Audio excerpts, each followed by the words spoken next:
النهارده هنقدم مرحلة هامة في تاريخ مصر. المرحلة دي هتبدأ بالحضارة المصرية أو العصر الفرعوني لمصر مع طلاب سنة رابعة أول بمدرسة ميت الرخم. الحضارة دي هتبدأ بالعصر الفرعوني في مصر وعاملين مجسم جميل أهو هنشرحه واحدة واحدة.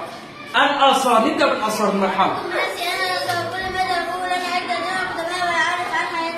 تمام، دي الآثار ايه زميلكم قالت لي. اتفضلي، ما هي الحضارة؟ أنا بكلمكم عن نبذة مختصرة عن الحضارة.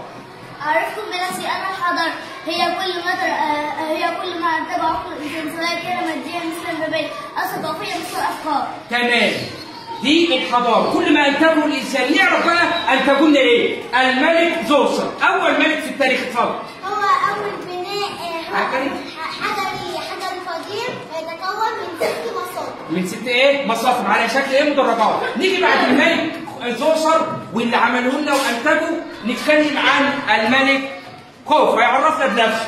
أنا الملك خوفو، أعرفكم بنفسي. أنا صاحب الهرم الأكبر من عجائب الدنيا السبع. من عجائب الدنيا إيه؟ السبع. من عجائب الدنيا إيه؟ السبع. برافو عليك. نيجي بقى على الملك اللي جه بعده. ما هو بالترتيب كده، الملك اللي جه إيه؟ بعد. الملك خوفو. أنا الملك خوفو.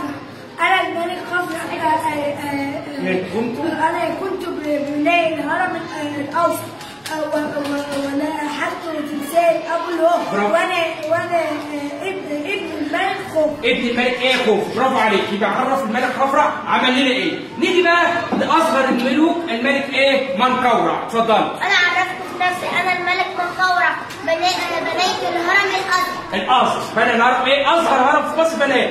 ماشي، نيجي بقى على تعريف الهرم. احنا عمالين نقول هرم ونعرف ايه هو الهرم. اتفضلي.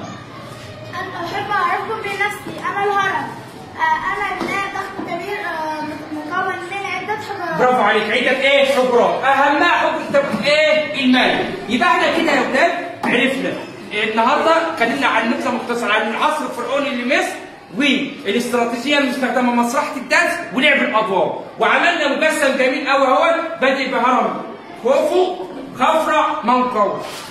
كده ايه؟ يبقى طريقه مسليه وجميله جدا. هنلتقي بمرحله ثانيه اخرى. اتفضلي.